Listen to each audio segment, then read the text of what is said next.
Leonardo ha tenido la gentileza de acceder a un encuentro con el Círculo de Lecturas en Español, que se desarrolla aquí en el Instituto Cervantes. Por supuesto que esta es una reunión también abierta y estamos muy contentos que haya venido más gente. Los participantes del Círculo de Lecturas en Español, varios por aquí, hemos trabajado con la obra de Leonardo, hemos presentado su obra, leído varios textos, debatido con preguntas, con interrogantes, y por eso estamos muy contentos de que Leonardo esté aquí.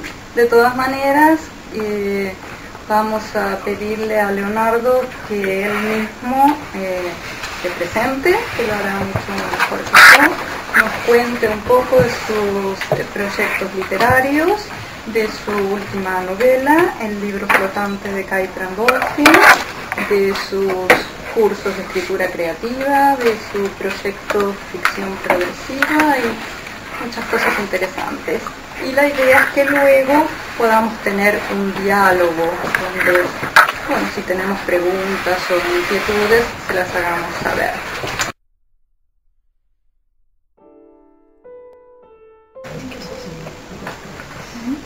¿Cómo influye el hecho de que tú vivas ahora en un medio bilingüe de alguna manera, ¿no? O además con un castellano cuya norma no es la misma que la ecuatoriana? ¿Cómo ha influido este español nuevo en que tú te encuentras y además la influencia catalana de alguna manera en tu manera de escribir? Sí, buena pregunta. Buena pregunta, no sé si yo estoy capacitado para responderla. Y te soy muy sincero, porque no lo sé, eso tendría que verlo alguien que pueda comparar los textos. No tiene ninguna influencia catalana, eso lo digo yo. No. Y gallega no tiene ninguna pero gallega. Tampoco. Tú dices en la manera de hablar, pero estamos hablando de la manera de Yo hablo escribir. de él, él le preguntó a él personalmente, ¿no? Sí, porque yo me imagino que Pero subterránea... en la escritura, O sea, has leído el libro. Según él habla, Claro, en el habla. es que él no puede escribir de una forma que él no habla.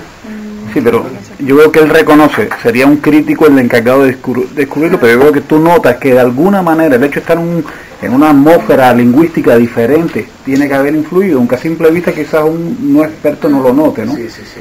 Y si sientes que eso existe, dame un poco de luz, porque ese fenómeno me interesa mucho. Sí, sí, no, y es muy interesante el fenómeno, pero como te digo, lo que yo diga es, desde mi perspectiva, yo creo que está limitado. Yo creo que un crítico tendría que cotejar las escrituras y un poco ver esto, ¿no? Pero sí lo afecta definitivamente, pero yo no creo que es un problema, yo creo que más bien es una ayuda. De hecho, y a mí lo que me vino a ayudar ahí es un caso italiano, es el caso de Dante. La construcción de Dante del italiano surge de un ejercicio de síntesis. Y yo creo que eso pasa con el castellano latinoamericano. Entonces, voy a hablar de otro autor, para no hablar de mi obra, porque es un ejemplo muy interesante. Bolaño, Roberto Bolaño. Si cogemos dos novelas de Roberto Bolaño, como Los Detectives Salvajes y 2666, vamos a ver un cambio en el registro de lenguaje. Es decir, tú ves, por ejemplo, que que Los Detectives Salvajes trata de registrar el habla de distintos orígenes latinoamericanos. 2666 no. Apunta a un registro de escritura que no voy a llamar neutro, pero es ese español de Roberto Bolaño. ¿Me explico? Entonces ya no es el chileno, el español, no, es la lengua de Bolaño. ¿Me explico? Yo creo un poco en esto. Yo creo que sí hay un terreno interesante, que es uno de los caminos de exploración con el español, es tratar de encontrar esta síntesis, que te lleva a conflictos. Y a mí a veces me lleva a conflictos inclusive con el español que se hablaba en Perú. Yo lo absorbí mucho, ¿no? Entonces, ¿cómo vas a denominar un automóvil? Auto, carro, coche, te lleva a un problema. Pero también te lleva a un problema siguiente en el momento de la ficción. ¿Por qué tienes que poner un coche en una ficción? Voy a poner un caso muy sencillo de escritura, ¿no? Entonces, ¿es realmente relevante eso o quieres ir a algo más esencial? Y a mí eso sí me ha afectado en la escritura, en el sentido que me doy cuenta que cada vez me interesa llegar a textos más cortos, más fragmentados, más esenciales. Esto es muy curioso, ¿no? Y no creo que sea una pérdida del idioma, creo que es una opción de escritura. Es decir, por ejemplo, un autor como Vargas Llosa ha tratado de no perder el registro peruano, aunque sin embargo hay pequeños cambios, pero lo mantiene, ¿no? A mí me interesa otro tipo de línea de trabajo, es decir, una escritura lo más decantada posible, lo más esencial posible, y yo creo que es un reto también. Porque aunque uno se plantee un proyecto de lenguaje, y esto siempre algo escapa. Y lo interesante son esas fisuras. O sea, eso que yo no he podido controlar. Eso es lo que yo insisto mucho a mis alumnos, ¿no? Hay que dejar un margen irracional. Aunque tú te propongas algo, deja que vaya saliendo algo por su cuenta, ¿no? Y ya después lo vas viendo, ya después ves qué cosa se puede concretar. Pero se afecta el idioma. Y es más, creo que es un problema para muchos autores gravísimo. Gravísimo, porque dependiendo de su registro de escritura, no quieren perderlo. Pienso, por ejemplo, en Cabrera Infante. Lo de Cabrera Infante en Londres tuvo que haber sido tremendo. O sea, un autor de la riqueza de registros que él tiene, estar desconectado de su lengua, tiene que haber sido un dolor espantoso. Pero hay otros autores que no. Por ejemplo, pienso en un autor como que a mí me gusta mucho, ¿no? Y que para mí es determinante, ¿no? Es un poeta, el poeta argentino Roberto Juarros. Roberto Juarros tiene una poesía absolutamente decantada. Es decir, si tú no sabes que él es argentino, tú lo lees y no sabrías reconocer de dónde es.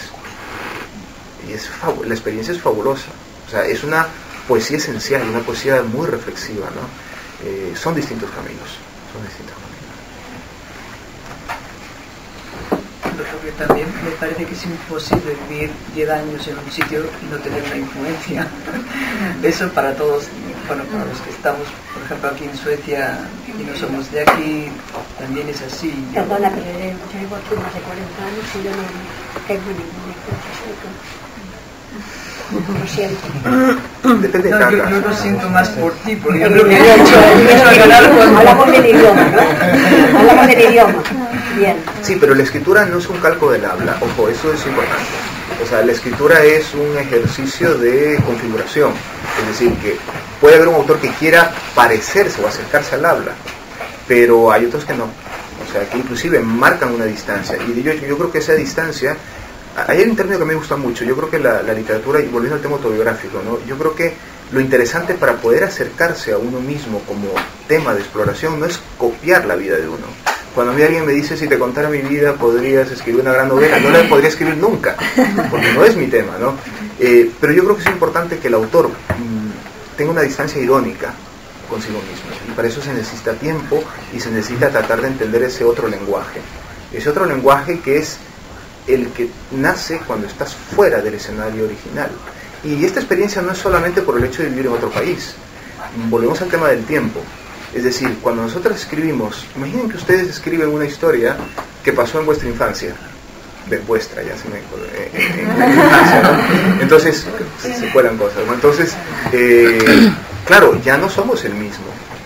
Son dos yos totalmente distintos. Un yo último que está hablando sobre un yo de hace 20 años.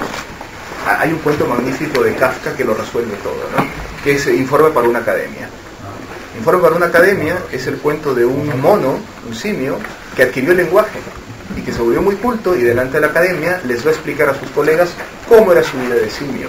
Pero claro, cuando él era simio no tenía lenguaje. Entonces, ¿qué va a contar el académico?